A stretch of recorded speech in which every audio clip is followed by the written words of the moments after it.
with Decision 300, and I'm here this evening at the Democratic headquarters watch party at the Hyatt Regency Hotel in beautiful downtown Dallas. And as we're going to walk around, we're going to get some guests, we're going to talk to some candidates, we're going to talk about some people that are already in office. But right now, I have a very, very fine, lovely lady, Miss Pamela, who is a former judge and now will soon be...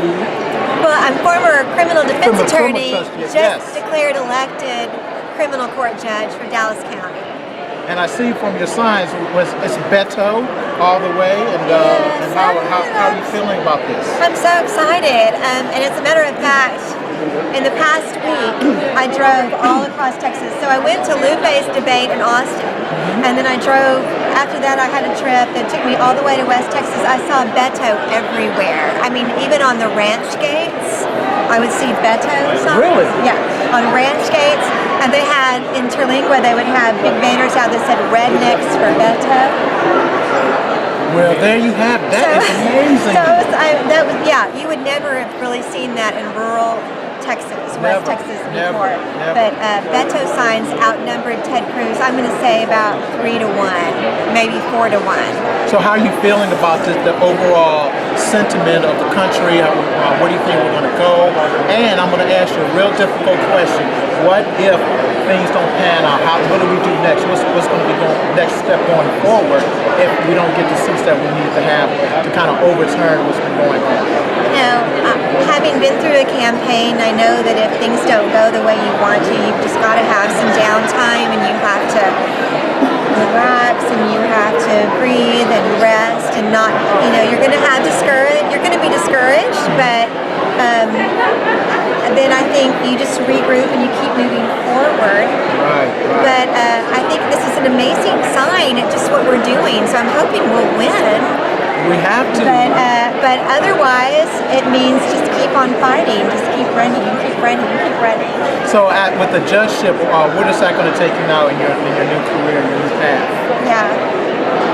Well, so I've been a prosecutor for Dallas County, and I've also been a public defender for Dallas County over the years. And so I'm just really happy to sort of be in a situation where I'm a decision maker instead of arguing one side. And that's really important, especially now, even though judges have to remain neutral on a lot of issues. One issue that you can't remain neutral on is what are you going to do with people who come into your courtroom getting convictions, being arrested, who are not citizens of the United States. And then that's where the rubber meets the road. That's where you've got judges, that's where these people's lives are going to be affected forever by how the judge feels about what should happen to a non-citizen in their courtroom. Which is also very true, because there are still a lot of people out there that don't vote and don't understand the process. And they have no clue that by electing judges that are going to do be fair and balanced, how important that is even on the local level. I think in Dallas County, most of our judges really are fair and balanced. It's sort of the surrounding counties that I think it would be very awful. Oh, well. So Dallas County seems to be pretty fair to their non-citizens and that kind of thing. But what we need to do is make that bigger and bigger and bigger, so it starts to bleed out into the other counties. And start to make changes out there. Well, we just want to thank you, Pamela, for coming over here with the Ester Davis Show. Looks like that's what's so exciting about being here. Oh my God!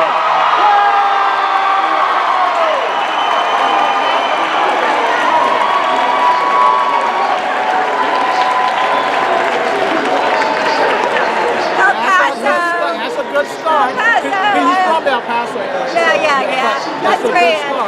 But, every county. We'll see. We'll get you happy. So anyway, we're going to be here for the rest of the night. Very cool. And seeing what's going on, keeping up with Beto. We're going to be seeing what's going on locally, nationally, which is always very important. So stay tuned. We'll be right back with more exciting things from Democratic Watch Party headquarters at the Hyatt Regency in downtown Dallas. Right. And what we've seen is Beto is ahead. We'll see probably close to 600,000 votes here in Dallas County. before the night's over with. And the majority of those folks will go to Beethoven. And so from that vantage point, we have reason to be optimistic, but it's going to be a long night. Yes, it will, and I will be here, and you will be here too. Yes, until it's over with. Until we know who the next U.S. Senator is, until we know who the next district attorney is. Oh, John Cruz's next district attorney? Oh. Yes, he will be. He is leading the last report. The last report we had, he's leading 60 to 40 or something like that. That's correct. And so the reality is that most Democrats are in fact leading. And what we have to do is to just kind of be patient.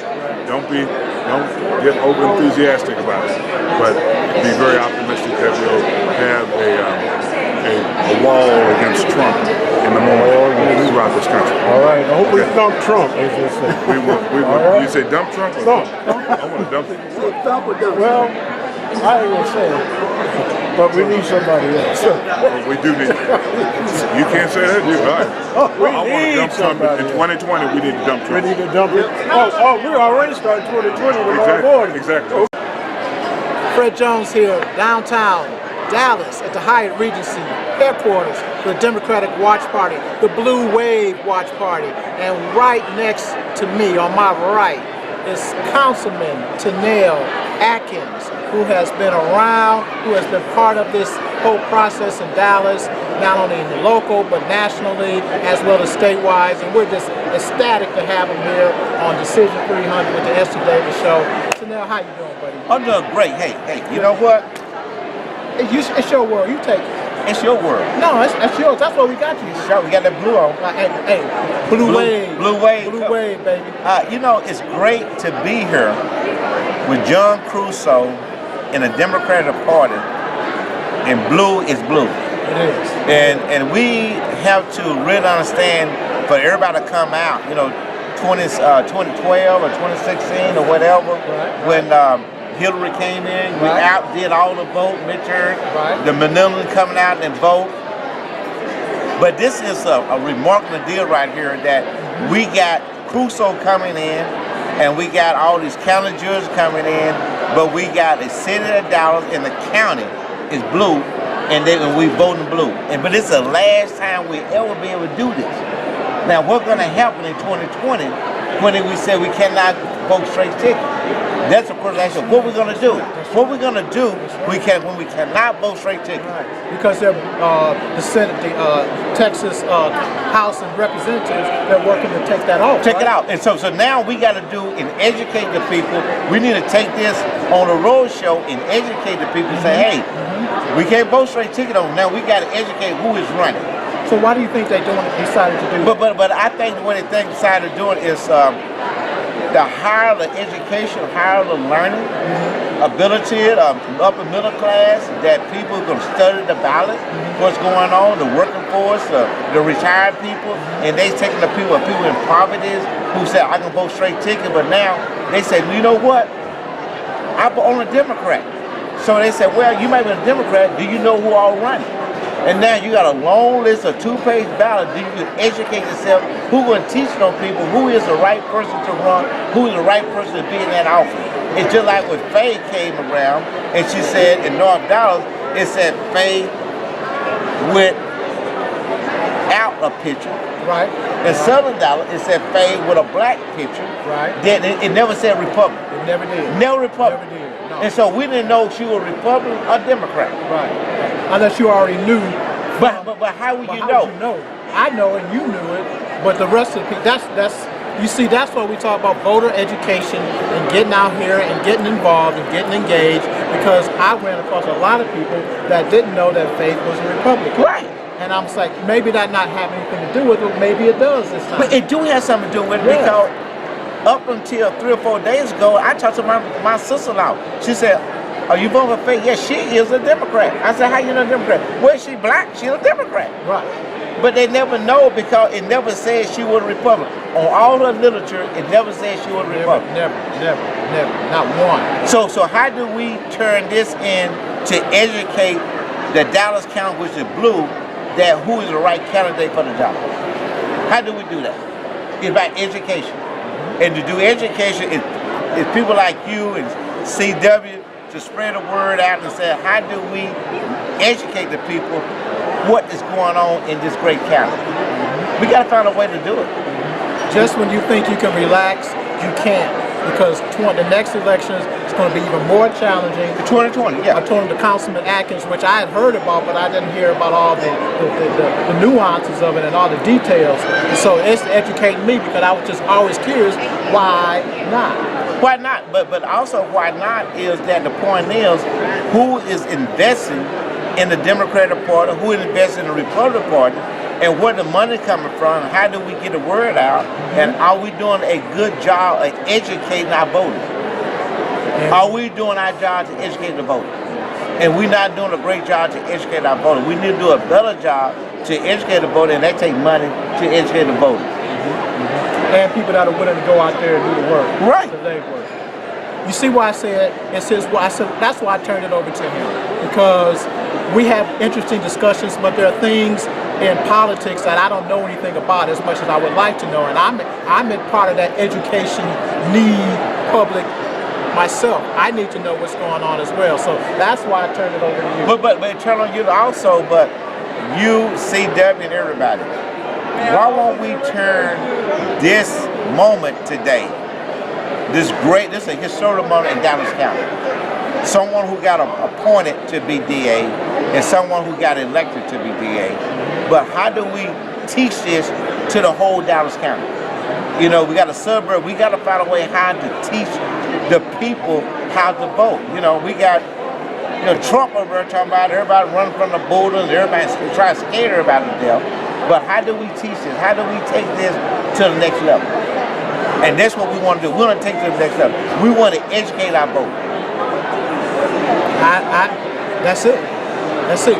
In other words, we can't relax. Even if we get the blue wave in 2018, we still got to continue that wave in 2020 through voter education, voter awareness. You heard it first from Councilman Tennell Atkins, who is one more thing. Go ahead. What are you doing in your district right now? Because I know there's a lot of building, a lot of unique things. I'm doing so great in this. One thing I'm sure the economic development for the entire city of Dallas. I'm sure I have the entire city of Dallas. My district, I grew the whole city of Dallas to 2-1 in population. We got job creativity in Inland Redbird, Mall, UNT, the educated corridor. We got so much going on. But the point is, I got to bring people like you and everybody to explain to the whole city a policy. We are in a process doing a housing policy that we kind of overhaul a little bit. We got to do economic development policy. We got to do transportation policy. And all those policies will affect the city of Dallas. And how many people who look like you and I who have been at the table to make policy. And so all these many years in the city of Dallas, no one looked like us to make policy, and then we got to tell the two cities. We got to tell the two cities because no one looked like us have been in a position to make policy. Now we're in a position to make policy, and I need the city help, and I need your help, and all the Black and African American community help to make sure we got a right policy that we can turn the scale of the balance. You have my support. CW has always been there, so along with Esther Davis, Fred Jones, Right. Decision 300, with Councilman Tennell Atkins. Esther Davis, come here. Who's doing Now, fabulous. come on now, come on here. I got Miss Davis over there, and I try to call over her, and she said she don't want to do the Esther Davis show because she's the host of another show. But here she come right now. Here she come right now, Miss Davis. Now, what we trying to say, we are trying to say, how do we educate people about policy and economic opportunity for Southern Dallas? For so many years, we are in a process to make economic development policy, housing policy, transportation policy, and with your help, we got to do something about this. Okay, that's the first thing, and you may not like this, but at one time the city of Dallas had 3 channels that had been donated by, at the time, Time Warner. That's how I got started in television. It was called Public Access. And on that show that I started then, that's been 20 years ago. Right, 20 years ago. We had shows on senior affairs. And when you're 15 years old? I was 12 and a half. 12 and a half, yeah, okay. right. And that's when we had shows on the police academy, on seniors, and how seniors could live better. We went into the schools. That was education. Because one of those channels, if you remember, was PEG, Public Education right. and Government. And the city of Dallas kind of moving on, Yes. getting rid of them channels right now. They got rid of those channels. So what we do right now is we own our channels, we run our channels, and we need to educate our people on the processes. One of the judges here tonight, Tina, just brought to my attention the fact that on the ballot we have a bunch of Court of Appeal attorneys that are running for office. Hey, hello, stay there. I gotta talk to you. Yeah, right. How you doing? No, Come over here. Come on in. We all team. Say hello. Hey, hello. We're all How are y'all? Y'all gonna probably have to find me a bodyguard after tonight. Bodyguard? Oh, what they got in the bodyguard for? Because I talk so much trash. You talking trash? Yes. No. You know, We're gonna get her on board. right. I have a new name for you. What? You want to hear it? What I'm is going to it? give it on the air tonight. What's my new name? Okay, your new name. You ready? Yes. Drum roll. What is it? Diva or digital? I was good. Diva, diva. Yes. You have this great ability of connecting all these people. It's Right. because you're everywhere. You take our picture, then you post us, and it's, who is that? Well, we may not know who it is, but we know who did it. Right. That is good to see. I was just talking to Miss Gettings and I'm sharing some of her pictures I have on my phone with her too. See there? Yeah. And she She's didn't a even know that. famous lady here. Hello, y'all. Wow. Y'all find me a bodyguard after Yeah, tonight. we get somebody to take it. I got one for you. Okay. Okay, we got it? But education is an ongoing process, and we need to own our own media, Right. which is really, really important, and then put that education, because I have a lot of people now that will tell me, well, Miss Davis, this happened and this happened, but you didn't say anything about it. Well, I can't say everything about everything, but we can get other hosts and and put it on the cell phone where they can see it, and educate people on voting. And that's what we're talking about. On Southern Dallas. We got to educate people. So now we are larger than the city of whole Atlanta, Georgia, and we don't have the magnitude of media, the education, the new art, or whatever. And who tell our story? That's very, very. We got to find someone who tell our story. And that's where the black media got to come in. We got to come together. We're not working on different silos. We got to bring those silos together and say we need to tell a story. And maybe at one time, all those black news media need to come together at one That's time. what we to and thank you. They Thank need you to come together one thank you for time. trying to get us together. But we want to get our people into even a PBS station, Right. where they donate money to the channel. It can be easily done. Right. Because I have enough talent. I mean, there's so much talent in Dallas, it's unreal, especially in the southern section. Right. So let's talk about that. Right.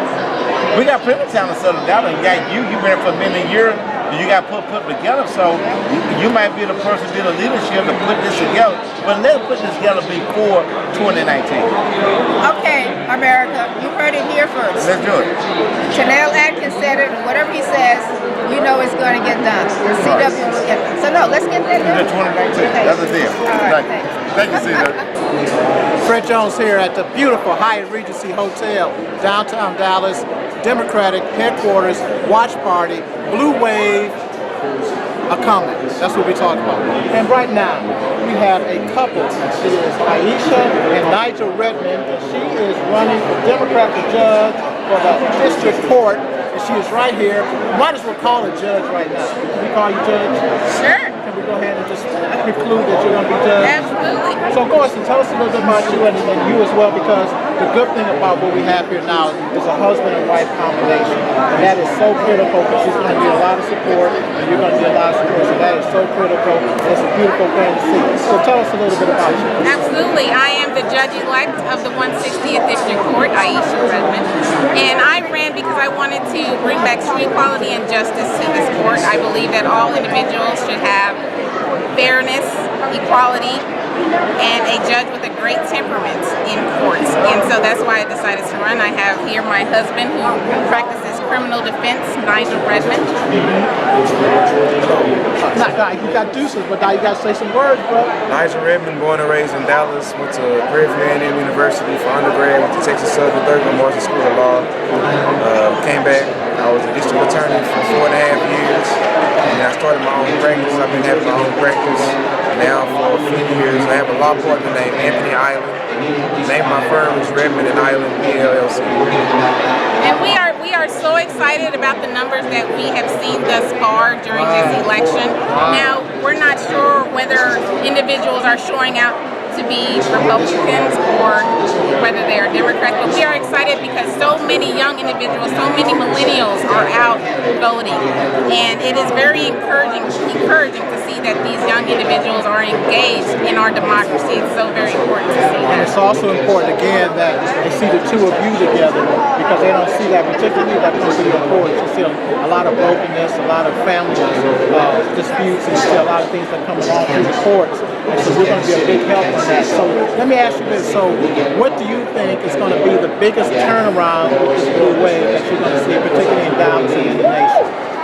I think the biggest turnaround will be those in office who actually care about the people.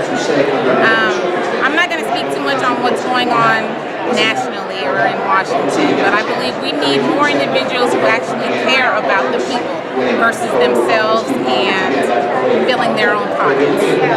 I think the biggest thing with the blue wave is it's going to bring it back to the people.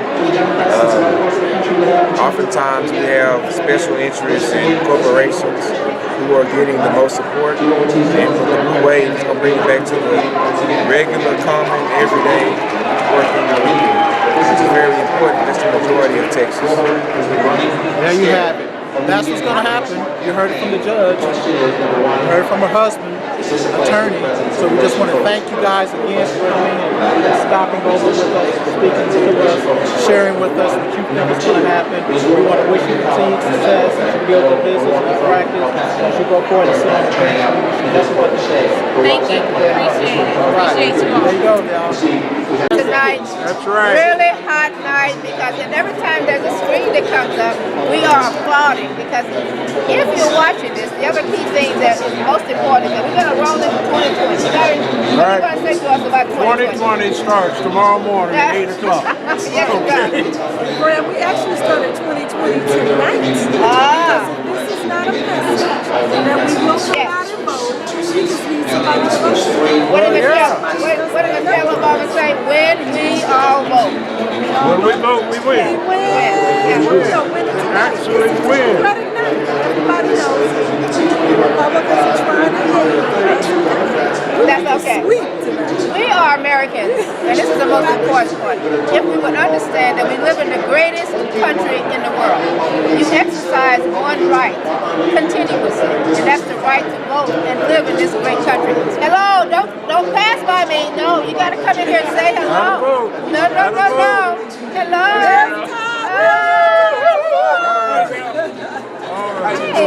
John, how are you? How you doing, girl? How you doing, fine? How are you? Good to see you. Good to see you. I'm Reverend Barnes. Reverend Barnes is of course, a wonderful Democrat. Tell us, are things going your way tonight? Oh, yeah. Yeah. Yeah, we hit a home run this time. Yeah, we hit a home run. I don't think we've lost the case. No, and that's the most important thing. And that's why we're all here tonight. That's why this place is crowded. And tell me this, what do you think is going to happen in 2020? Well, one thing, the House is going to be Democrat. Okay, 2020, but Yeah. we're talking about... Yeah, we're going to even that out. The judge says we started 2020 when? Today. Okay. The second thing that's going to happen is you're going to see the strength of the young people return. We saw them come out and vote more this year. We thought we couldn't count on them, but they came out and they voted. Democrats are Great, again. Great. That's what the North. Michael, you have to put some really jazzy music behind this. This is live up to the top. And we got some help from the Independent and young Colin Allred. And John Cuso are the heroes of this election. It's so good to see you. You too, Precious. Thank you, girl. Thank you. All right now. Y'all take care. And you had a lot of voting. Young voters are coming out, first-time voters are coming out, we're waking up, and we're here to stay. We're not going anywhere. They're only going to get older, so they'll be more mightier as they move through the pipeline. I just hope we fool them all on the other side and get the Senate. Yeah. Now that would be a miracle. It's coming. It's coming. It's coming. Thanks for stopping by. Take care.